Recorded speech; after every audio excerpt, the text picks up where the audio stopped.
What's going on, all you wild Stephen King fans out there? Your two favorite Andy Muschietti impressionists are back tonight, and we are back, and we're headed back to Derry, Maine for the classic Stephen King novel, of course, based in the universe of It, with Pennywise there in the background. This show, Welcome to Derry, we are reviewing for the 31 Days of Horror, and this just premiered the first episode on HBO Max. And we were ready to dive right in here and dive right down into those sewers and see what's floating down there. And that's right, we're reviewing Welcome to Derry. Episode one.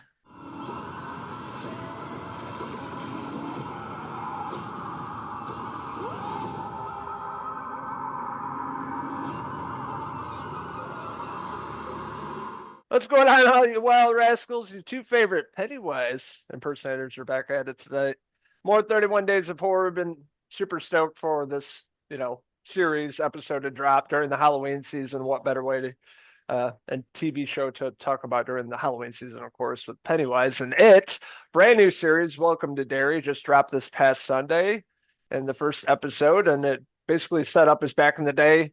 Kid named Maddie's hitchhiking, gets picked up by this family that seems pretty normal at first, and things go sideways very quickly. As they do in Derry, Maine, as we've known from the It movies. Of course, we had It, and then It Chapter 2 taking place in what, the 90s, 80s, 90s, I think, with the kids.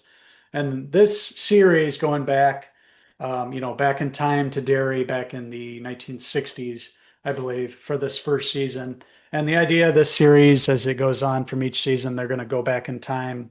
It's going to start out of the 60s, and they're going to cover a couple other decades, and we're going to see the origin of it, and the what's haunting the town, basically what's actually going on from the Stephen King novel.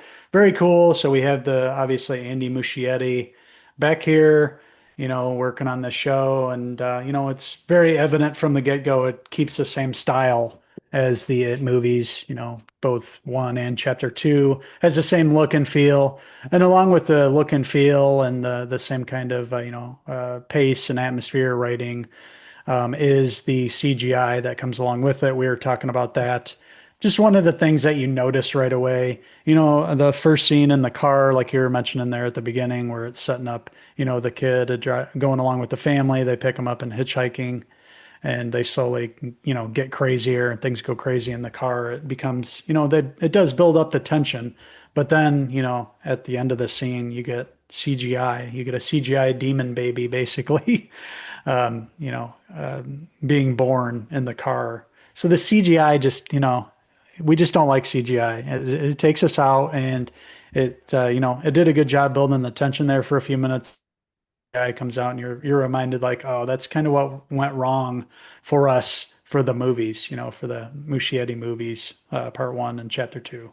Yeah, right from the get-go, the CGI just really took me out of the episode. The backdrop, like in the background, you can totally tell they're up in like this tower or building, and tell complete background's Yeah. fake. The demon baby that's flying. I'm just like, this looks crappy. Why couldn't they just done practical? But yeah, it kind of took me out early on. But outside of that, just like the normal characters, setting up in 1962 here, it's like the Losers Club back in the day, 20, 30 years before the Mhm. ones we're familiar with. Looking for this kid Maddie that has been missing for months, basically the kid from the beginning part of it. Go looking for him, and some weird and spooky stuff, of course, starts showing up in Derry, Maine, with some characters, some things happening with the drain, and Mhm. more stuff you can imagine. And I was hoping with this series they're going to be diving more into the book, because the book is probably my favorite Stephen King book for sure. It's so many great characters, so many things in it, and I'm hoping they kind of iron it out and throw it into this series, which I'm hoping for, especially going back in the day. They introduced Leroy Hanlon, who's like the major, I think Mike Hanlon's grandpa from the Losers Club. So of course Yeah. his grandpa, and the big one, Dick Halloran from The Shining, of course, a Hmm. younger version here. So I was like, holy crap, they're definitely throwing in some King characters in this backdrop. Shawshank from Shawshank Redemption. There's a bunch of Stephen King, a lot of Easter eggs in here, and that's one thing I really loved about this first episode, outside of all the shady CGI. I agree with you. Yeah, that was definitely my favorite part. Yeah, CGI's, well, it's over the top here and takes you out of it. I thought the scene with the bathtub with the fingers coming out was pretty cool. That was kind of Yeah. freaky. Like hearing the voice down there and she's like looking in there, thinks she hears Maddie down there, and then the fingers come up. That was pretty crazy, pretty creepy. There were some good scenes here in this. It wasn't a total mess by any means. Just a little too much CGI. Hopefully, as the series moves on into the second episode, which is actually going to drop here on Halloween night. They moved it up a couple days to drop episode 2. So hopefully they'll be able to iron out, the few issues that we had with this, the pace and everything. And it's might take a few episodes to get into things, and we'll have to see how it goes. We notice in this first episode, they're not just this isn't just like a Pennywise show. It's not going to introduce Pennywise and he's going to be there all the time. No, it's really the essence of evil that takes the form of Pennywise. You see it in a lot of different forms, and that's from the novel too. It's not always the evil clown there. So you're going to see about a lot of that too.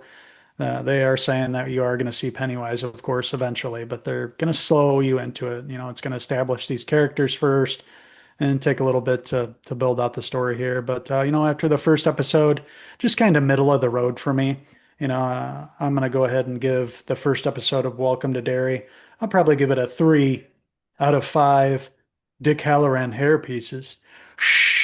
The younger version like had that paranoid like kind of look, like he sees more than meets the eye there. He's like kind of suspicious when they show him on the like Air Force Yeah, in hangar the in the hangar car. there. He was in Yeah, the car. Yeah, yeah. yeah, yeah, yeah. Something was off So. about him. I'm like, oh, okay, that's crazy. mm, Easter eggs are definitely probably one of the better parts of the episode. But yeah, I'd agree with you on the score.